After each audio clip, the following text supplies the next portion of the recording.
কদিন ধরে আমার শরীরটা একদমই ভালো যাচ্ছে না, আর তাই জন্য তোমাদের সাথে কোনো ভ্লগও শেয়ার করতেও ইচ্ছা করছে না। কিন্তু আজকে দেওয়ার মতো আর কোনো ভিডিওই নেই, তাই সকালবেলা উঠে সব কাজ সেরে পুজো দিয়ে ভাবলাম যে খাওয়া দাওয়ার কী কী অ্যারেঞ্জমেন্ট করছি সেটাই তোমাদের সাথে আজকে শেয়ার করি। কারো কারো বাড়িতে সকালের খাওয়া দাওয়া মানে ভাত বা রুটি, আমাদের বাড়িতে আজকে কোনোটাই করছি না। আজকে ডিম সেদ্ধ করেছি, ওর জন্য ছাতু গুলে দিচ্ছি, আর আমি তো একটু চা খাই, চাটাও বসিয়ে দিলাম। তো এই যে প্রথমে ওর জন্য ছাতুটা ভালো করে গুলে নিচ্ছি, ও আবার ছাতুটা খুব ভালো খায়। তোমরা কারা কারা ছাতু খেতে পছন্দ করো অবশ্যই কমেন্ট করে জানিও। আর সকালবেলা যেহেতু দিচ্ছি, যেহেতু সামান্য নুন আর জল দিয়ে এইভাবে গুলে দিচ্ছি, তাহলে কিন্তু এটা হেলদি হবে। তো তারপরে ডিম সেদ্ধটার ওপরে একটু নুন ছড়িয়ে দিলাম, এটা কিন্তু হাফ বয়েল, যেটা শরীরের জন্য খুবই ভালো।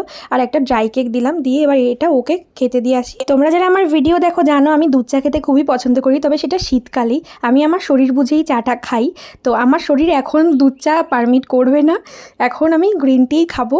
তো যেখানে আমি 4-5 বার খেতাম লাল চা ও লিকার চাও আমি বেশিই খাই, সেখানেও গরম পড়ে যাচ্ছে, মানে আমি এখন 1 বার থেকে 2 বারের বেশি কিন্তু খাবো না। আর এই যে গ্রিন টিটা খেয়ে নিচ্ছি, সাথে আজকে ড্রাই কেক দিয়ে খাচ্ছি। ড্রাই কেক দিয়ে চা বলো বা গ্রিন টি খেতে ভারী ভালো লাগে। তো এই যে বরের সাথে বসে বসে গল্প করছিলাম জানলা ধারে বসে, আর খাচ্ছিলাম। পাশ থেকে দেখো আমাকে ডিম খাওয়াবেই, আমি চা খাচ্ছি এর মধ্যে আমাকে ডিম খাওয়াবে। তো ও ভাবছে আমি আমার জন্য করিনি, আমি বললাম যে না তুমি খাও, আমি আমার জন্য করেছি। তারপরে কিন্তু ও খেলো। তো এটুকুই, টাকা পয়সায় থাকলেই সব হয় না, ভালোবাসাটাই সব থেকে বড়। তো এই যে তারপরে আমি খেয়ে নিলাম ডিমটা আমার।